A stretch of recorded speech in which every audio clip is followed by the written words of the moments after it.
उस्ताद ओ कुदर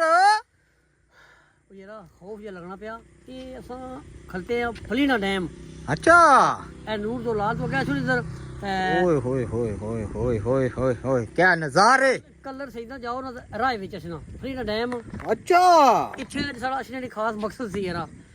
तू पता है आजकल सावन पादरे मौसम है बारिशां शुरू हुई हैं ते जाकत जेड़े ना बच्चे खास करी गए बच्चे क्या बड़े भी जेड़े होने यंग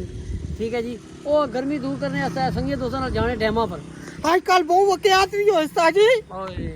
बस बड़े वाकयात होए यार बड़े दिलखराश वाकयात होए ते उन्हें की ये गल आखसां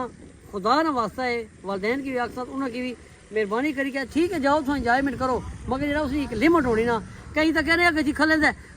नहरां पर उधर गए नारायण कागन के पीछे बट्टे उस खलते जिसने पर पैर नहीं बंदा सी जा तिल गया पैर बंदा हो गया ओए होए जनाब पिछड़ा दा रौला ते अल्लाह पाक माफ करे सारे की अल्लाह पाक अपनी फरमान च रखन ये सारा खास मैसेज रिकॉर्ड करने मतलब ये है कि खुदा रा ठीक है जी वालदैन की गुजारिश है कि अपने बच्चों में नजर रखो आजकल लोग पता गांव जगह डैम कई ताजी टिकटॉक ने शौकीन हो ओ यार ये तो गल है टिकटॉक तो बनी जानी हां ठीक है ना टिकटॉक बनी जानी मगर फिर अल्लाह पाक माफ करे जी पिछड़ा गुजरनी ना वो तक क्या हाल होना ये तक कितना पानी है ठीक है कितना पानी है मैं साजी आपू डर पे लगना इथे हालांकि असा स्नैपर पुल्ला जे पर सेव हां और वो भी अगे ना जाने पे ओ तक कितना पुल है ओ साजी उरे आयो साजी थोड़ा बच्ची था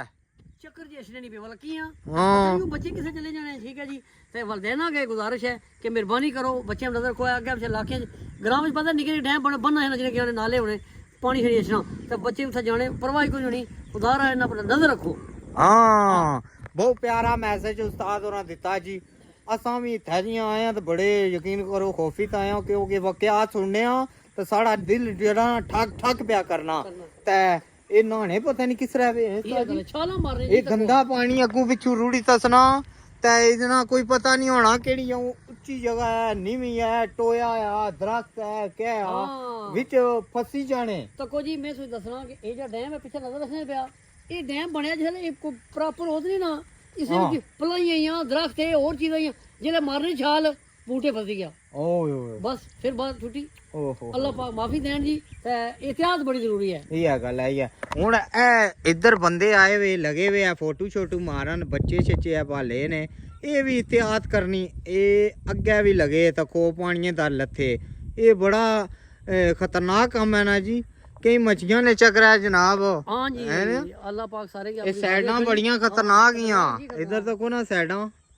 ये केड़ी डैम है साजी फलीना डैम हां फलीना डैम है ना नूर तो लाल कुरी तो लाल कलर सही ना जाओ राह हां इस मारे जनाब